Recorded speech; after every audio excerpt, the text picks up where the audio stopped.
Hello, Formula One and IndyCar fans. Today is June 27, 2020. Before I get into IndyCar and F1 news, I want to say that there has been a big controversy regarding the latest NASCAR race at Talladega last weekend that occurred in Bubba Wallace's garage, run by Richard Petty Motorsports. It is said that the night before the race, a crew member found a noose in his garage, and everyone started seeing that as a humongous hate crime, and that is indeed a red flag by any racing community, no matter what you think. Because Bubba Wallace, for those who don't know, is the only African-American full-time NASCAR driver who drives for Richard Petty Motorsports and finished second in his first year at 2018 at Daytona behind Austin Dillon. So that was an interesting feat to see. But the truth is, like, the outpour of people showing support for Bubba at a time like this, who actually wasn't even aware about it himself until it came to light when it was reported to the NASCAR organization that they officially apologized to Bubba, and the Alabama governor also gave an apology, as Bubba is also from Alabama. Like, it was just unbelievable, like, how much people came to support him. Even the king, Richard Petty himself, who wasn't supposed to be at the races, he had other plans, flew all the way out to Talladega just to give Bubba Wallace his support at this time. And his car was brought to the front of the field at the start of the race just to show respect for the man. And, like, the fact that this type of thing is just unacceptable in this day and age. But when it turns out that this so-called noose was actually a garage pull rope, that it turns out this wasn't a hate crime, and it was actually there for months before. And the fact it was assigned to Bubba Wallace's team was just a sad coincidence that happened to line up at a very, very wrong time. Why would a garage pull rope look like a noose? I don't know. Doesn't seem ideal, but the fact that nobody was aware about it until then, some people have now started seeing this as a hoax, or that some people have been saying that Bubba Wallace set this up to get pity.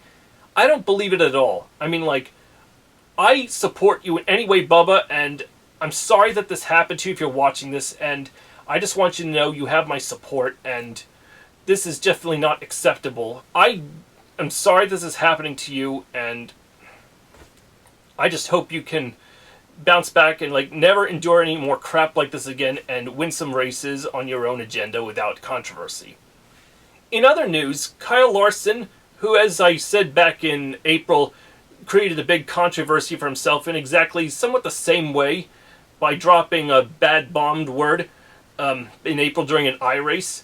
Well, he is been rumored that Tony Stewart might want him to come back into NASCAR now that he's completed his sensitivity training programs, and even helping out African-American communities in some way to make amends. But will this be enough to make amends in the eyes of other people, or will it take time? Who can say? But he's already been winning some World of Outlaw races, and that just goes to show how sorry he is, and he's just trying to make a living and try to bounce back in any way that he can. So, good luck, Kyle. I hope you can bounce back. I may have said that the third round of the season after the doubleheader in Austria was Britain. My mistake, it was the Hungaroring on July 19th. July 5th will be the first round in Austria. The second round will be a week later in the same spot. For some reason calling it the Styrian Grand Prix when I would just simply call it the Austrian GP Part 2. But whatever you like to call it.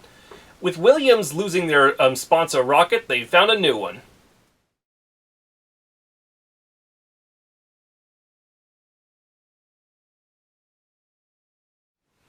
But it may not be enough to keep them afloat. McLaren has also laid off a bunch of workers because of this whole COVID-19 pandemic, and Renault is in some straits as well. But they're downplaying their chances at any success in the races because the results last year weren't very promising.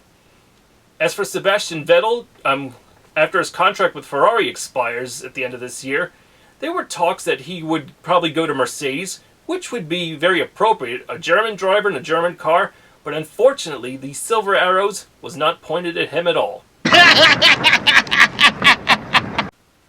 For those of you wondering, the new sponsor of Williams, Sofina, that is a food group based in Markham, Ontario, Canada, founded by Michael Latifi, whose son Nicholas Latifi drives for Williams. So with that sponsor backing him up, I'm sure we're all hungry to see some results, aren't we, Nicholas? I'm sure you Canada do it, too. Good luck, and we'll see how Williams goes for the season. In IndyCar news, Alex Zanardi is still in a medically induced coma for at least a week at the time of this recording, after his handbike accident outside of Siena, Italy. He has suffered some severe facial and head injuries and is in serious but stable condition. I'm praying for you, Alex Zanardi. I hope you recover soon. The world loves your talent. This 97 and 98 kart champion, who was famous for giving us the donuts with Chip Ganassi racing in those days, as well as winning races in his rookie year 96 behind his teammate at the time, Jimmy Vasser.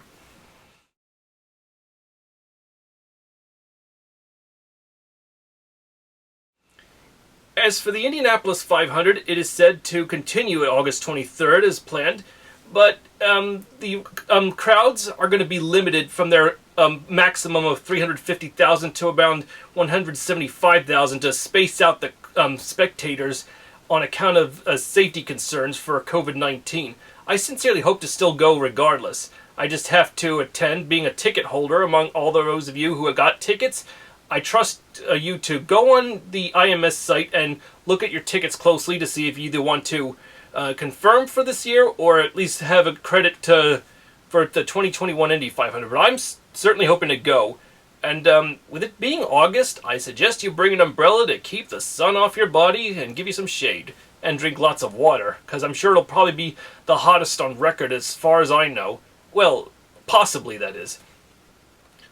In conclusion, the next round of the IndyCar Series starts, ironically, at the Indy GP at the Speedway, July 4th.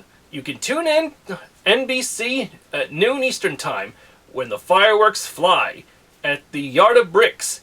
The IndyCars take on the road course at Indianapolis, where only 2 drivers since 2014 have won every race on the Indy GP, Simon Pagenaud and Will Power.